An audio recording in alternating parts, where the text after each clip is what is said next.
Hello friends, welcome back to another video tutorial from Arun's Biology. In today's lecture, we'll discuss about two important differences from the chapter Molecular Basis of Inheritance under the subtopic DNA replication. And these are the difference between leading strand and lagging strand, and also the difference between prokaryotic DNA replication and eukaryotic DNA replication.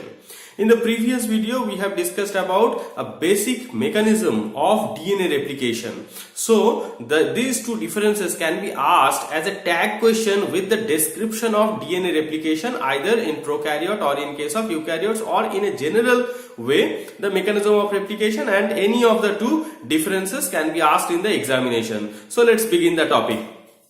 So, leading strand versus lagging strand. So, leading strand, what is leading strand? Leading strand is that strand of the daughter DNA molecule which is synthesized in the direction 5' to 3'. Okay, and lagging strand is that strand of the DNA molecule which is elongated or polymerized by the DNA polymerase enzymes in the direction 3' to 5'. So, leading strand 5' to 3' direction, lagging strand 3' to 5' direction. Okay, so leading strand is synthesized continuously because DNA replication occurs from 5' to 3' direction. As a result, this leading strand is synthesized continuously. So, this is the continuously synthesized daughter DNA strand.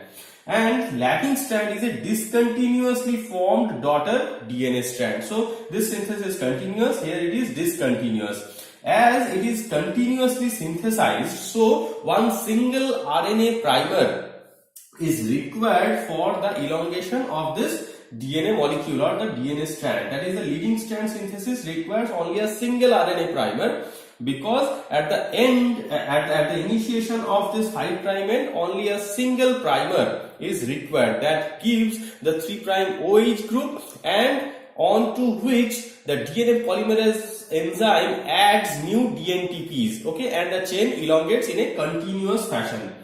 While in case of lagging strand, the synthesis of this strand requires multiple RNA primer and multiple times activity of the primase enzyme that synthesizes this primer at the 5' end of the Okazaki fragments. So, the number of RNA primer will be equivalent to the number of Okazaki fragment, as each Okazaki fragment will contain a single RNA primer at its initial point. Next point, it do not require any DNA ligase enzyme. Okay, what is the function of DNA ligase? It will attach the DNA molecule, or it will help to form the 5' 3' phosphodiester bond. Now, as it is continuously synthesized, so here DNA ligase enzyme is not required.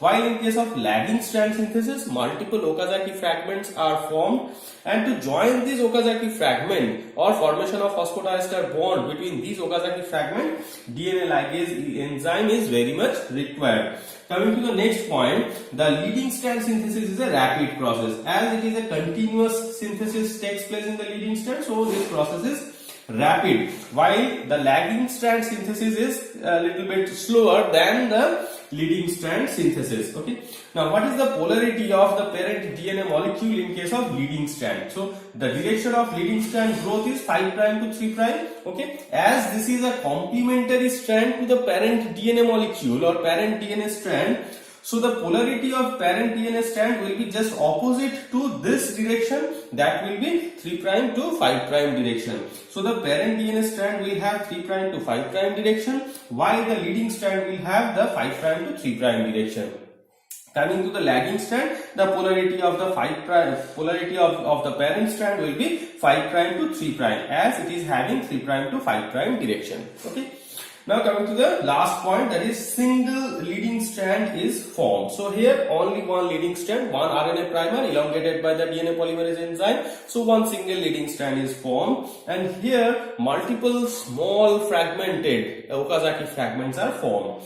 So, this is all about the difference between the leading strand and lagging strand. We can put a diagram of the replication fork and the synthesis of the leading strand and lagging strand will will improvise your answer. So we can give a diagram here. We can insert a diagram with this difference. Okay, so it will help you to get good marks. So coming to the second difference, which is also very much important from the examination point of view, and that is the difference between prokaryotic and eukaryotic DNA replication. Okay.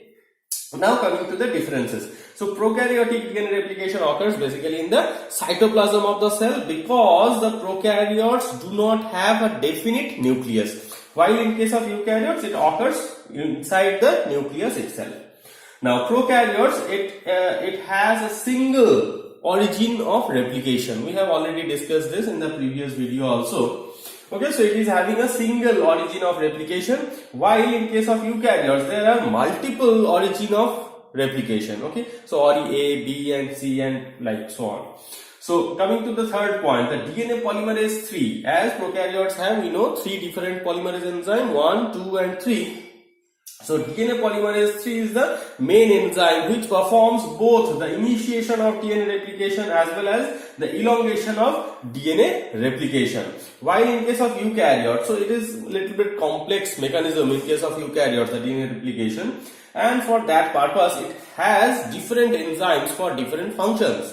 Okay, so DNA polymerase alpha. So DNA eukaryotic is eukaryotes have 5 different types of polymerases: alpha, beta, gamma, delta and epsilon. So the alpha helps in initiation, delta helps in lagging strand polymerization or elongation, and epsilon, DNA polymerase epsilon, helps in leading strand synthesis. Okay, here only one enzyme for all the initiation and elongation processes. Here 3 different enzymes for 3 different processes. Okay, so it is little bit complex. Now coming to the prokaryotic replication, the DNA repair, okay, gap filling and the that primer removal or primer excision, okay, is done by DNA polymerase 1. While in case of eukaryotes, if it is written, say for example, if I forgot to write it, okay, so DNA repair, gap filling and primer removal, all these functions will be done by the DNA polymerase beta. Okay, coming to the fifth point, large Okazaki fragments are synthesized in case of prokaryotic DNA replication. Okay, while in case of eukaryotic DNA replication, smaller Okazaki fragments are formed. Okay, the prokaryotic replication is little bit rapid process. Okay, 1500 to 2000 nucleotides are added per minute, while in case of eukaryotes it is a little bit slower process. DNA gyrase enzyme is required in case of prokaryotes to remove the supercoiling or tension or stress, while in case of eukaryotes the topoisomerase enzyme is required. So it is basically a simple process as compared to the complex process as in case of eukaryotic DNA replication. So this is all about the differences between the leading strand, lagging strand, and the differences between prokaryotic and eukaryotic replication. In the next video, we'll talk about the transcription. Okay, that is the formation of DNA, formation of RNA molecule from the DNA. So thank you for watching.